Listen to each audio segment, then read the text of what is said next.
de plano descartamos las teorías solamente subjetivas o solamente objetivas para ser respetuosos con el principio de legalidad que en el artículo 7 nos está obligando a utilizar una teoría mixta. Ya por texto de ley. Pero también dogmáticamente descartamos las teorías subjetivas porque el dolo es siempre de consumación. Las teorías subjetivas necesito explicarlas para explicar las teorías mixtas. Las teorías subjetivas parten de un aspecto formal y un aspecto material. Desde un aspecto formal señalan o explican la tentativa, frustración o consumación de la forma en que se cumple el tipo. No dicen ni explican nada. Las materiales sí nos explican un poco más, porque ponen atención a qué cosa, imagínense, a la lesión o puesta en peligro de bienes jurídicos. ¿Ya? Pero no podemos ocupar solamente una teoría objetiva material, porque el artículo 7 nos obliga a utilizar una teoría mixta. Eso lo entendemos bien, ¿cierto? Ya. Ahora, ¿dónde nos dividimos los penalistas? ¿Es una teoría mixta subjetivo-objetiva o es una teoría mixta objetivo-subjetiva? No los quiero convencer, o sea, sí, pero no como decía un prócer de la patria, no es el momento de hacerlo. Es una teoría objetivo-material-subjetiva. Si seguimos esa doctrina, creo yo, somos más respetuosos con un derecho penal propio de un Estado social y democrático de derecho. Y además, si siguiéramos una teoría subjetivo-objetivo-material, me parece a mí que no veo, eso es lo que siguen en general los finalistas, no veo yo cuándo habría una hipótesis de tentativa. Se lo explico de otra manera. ¿Cuándo existe tentativa? Cuando en el plano objetivo, escuchen bien, cuando en el plano objetivo faltan uno o más elementos que lleven a la consumación. Cuando hay frustración, cuando en el plano objetivo están dados todos los elementos para que haya consumación y no hay consumación. ¿Por qué no me refiero al plano subjetivo? Porque en ambos casos el dolo es de consumación.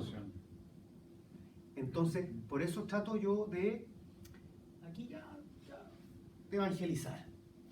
Si el dolo siempre es de consumación y si partimos de una teoría subjetiva para después explicarlo de forma objetivo-material, no veo yo diferencia entre tentativa y frustración, porque el dolo siempre es de consumación.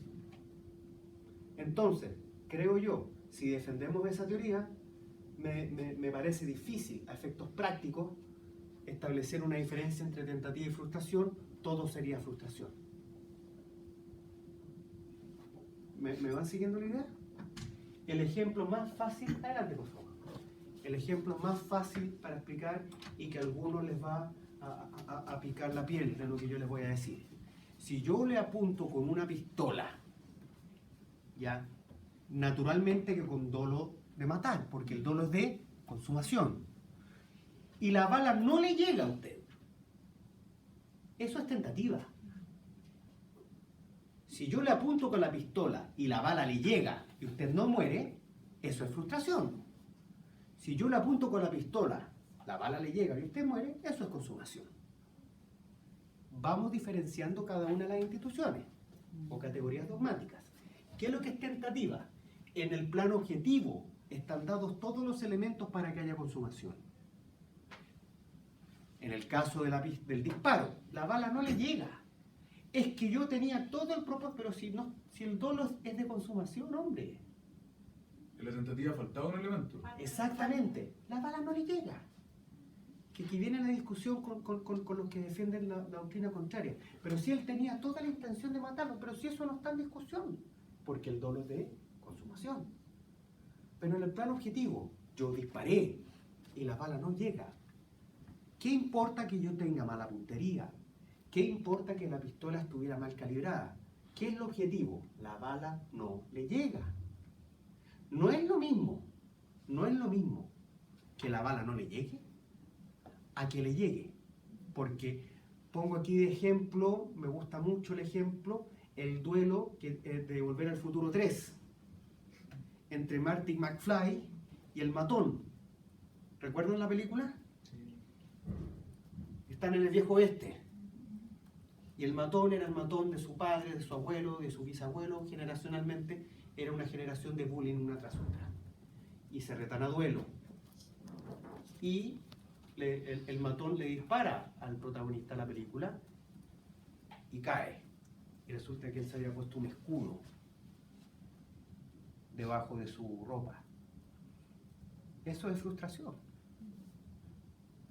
Ahí no hay nada que discutir, la bala le llega.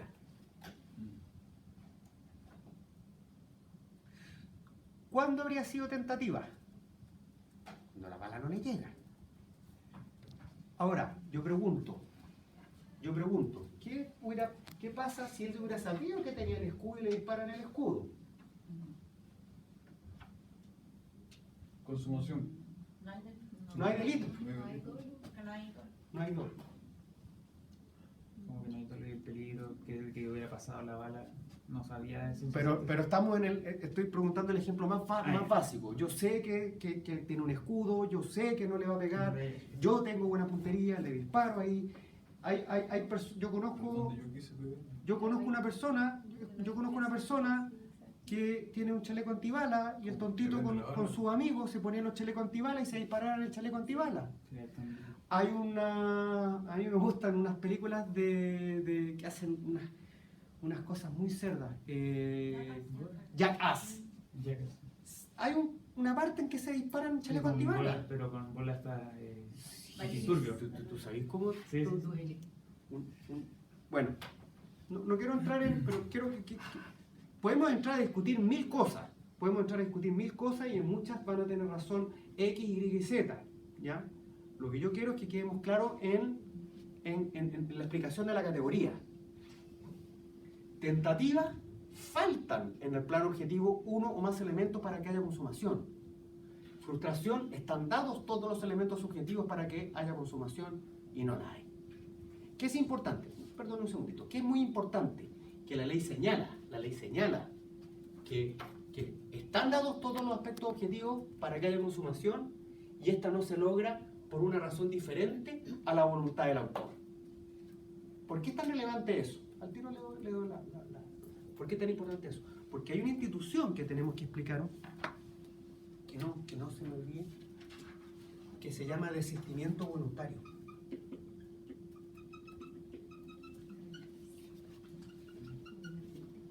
Desistimiento voluntario de la tentativa. Eso es muy importante. Eso es muy importante. ¿Ya? Pero lo que yo quiero que tengamos claro, que el dolo siempre es de consumación, que en la tentativa faltan uno más elementos. Ese es el ejemplo más fácil de explicar, el ejemplo más básico, digamos. Y en la frustración están dados todos los elementos y no se logra la consumación. Caballero. ¿Cuál es en este ejemplo que estamos viendo del disparo? Digamos, que el tipo va abusando y no le impacta, digamos. ¿Cuál es el elemento que falta? Porque está la intención, la pistola fue disparada, la bala fue enviada a la persona, Pero no le llega. Pero ahí están todos los elementos, digamos. No, pues si la bala no le llega. No es lo mismo que la bala le llegue a que no le llegue. Pero ¿cuál es la diferencia con frustración, por ejemplo? Que la bala le llega. Y no se muere. O sea, lo que tenemos, ahí lo que yo se lo explico yo de una forma pericial. ¿Qué le va a decir un médico? Con la herida la persona no se va a morir. Faltan en el plano objetivo elementos. ¿Cuál es la diferencia? Usted mismo lo está explicando. La bala no le llega. En el plano objetivo. ¿Por qué su cara de frustración? Porque usted debe tener una fuerte formación finalista, que está bien, porque usted estudió seguramente de un manual finalista, y está muy bien. lo que yo estoy tratando de explicar son las nuevas tendencias que explican esto, nuevas tendencias que ya no son tan nuevas, esto es a partir del año 70, pero llegaron a Chile tardíamente, 20, 30 años después. ¿Ya? Pero, por favor, lo básico de la institucionalidad de estas categorías, ¿queda claro? ¿Ya? Ya. Siempre esta teoría objetivo, material, subjetiva para explicar todos estos problemas. La frontera entre la fase interna y la externa, dentro de la externa la frontera entre un acto preparatorio y un acto ejecutivo, dentro del acto ejecutivo la diferencia entre tentativa y frustración, dentro de la frustración la diferencia entre frustración y consumación, y para el concepto mismo consumación. Pero usted me dirá, pero si la consumación es muy fácil de determinar. No, caballero, porque depende del bien jurídico. Ya vamos a llegar. Bueno, entramos a la fase externa. ¿Por qué ya empezamos? Me interesa que nos vayamos acercando hacia allá, porque el castigo, los delitos están redactados pensando en el autor individual, en el autor inmediato de un delito consumado. El que mate a otro será castigado con la pena de...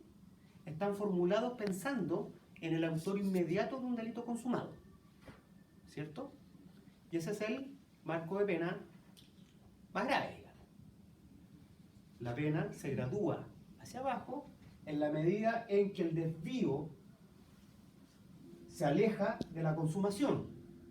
Cuando el desvío es más cercano a la consumación, hay menor castigo, que es frustración, y el castigo será menor en el caso de la tentativa, porque la desviación hacia la consumación es más lejana.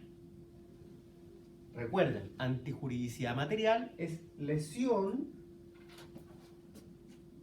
o puesta en peligro de bienes jurídicos. Por eso es muy importante el bien jurídico. Cuando es un bien jurídico individual, la vida, este ejemplo es muy claro. ¿Cuándo empieza la tentativa? Con la puesta en peligro del bien jurídico. Jurídicamente hablando, ¿cuándo empieza la puesta en peligro de los bienes jurídicos individuales? Por ejemplo, la vida, con los actos ejecutivos. Puesta en peligro. ¿Qué es antijuridicidad material? Puesta en peligro o lesión de un bien jurídico. Por eso yo les decía, doctrina que también se discute, en los bienes jurídicos colectivos no hay tentativa y frustración, solo consumación. ¿Por qué? ¿Qué es la antijuridicidad material? Me devuelvo. Lesión o puesta en peligro. No puede haber puesta en peligro de la puesta en peligro.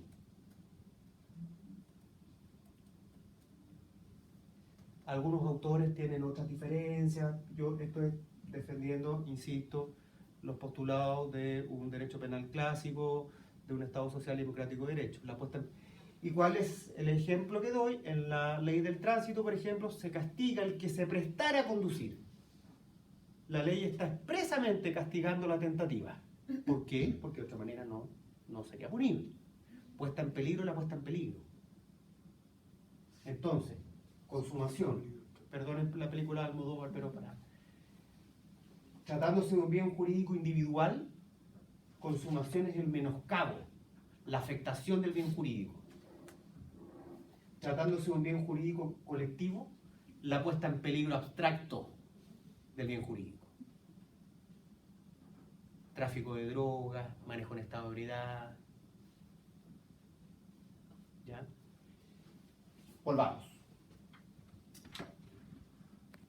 Empezamos a hablar de castigo en la fase externa, pero los actos preparatorios son excepcionalmente punibles. Por eso, técnicamente hablando, cuando uno habla de acto preparatorio, habla de actos preparatorios punibles. ¿Y cuáles son los actos preparatorios punibles? Recordemos la conspiración y la proposición. Francisca, ¿me puedes leer, por favor, el artículo 8?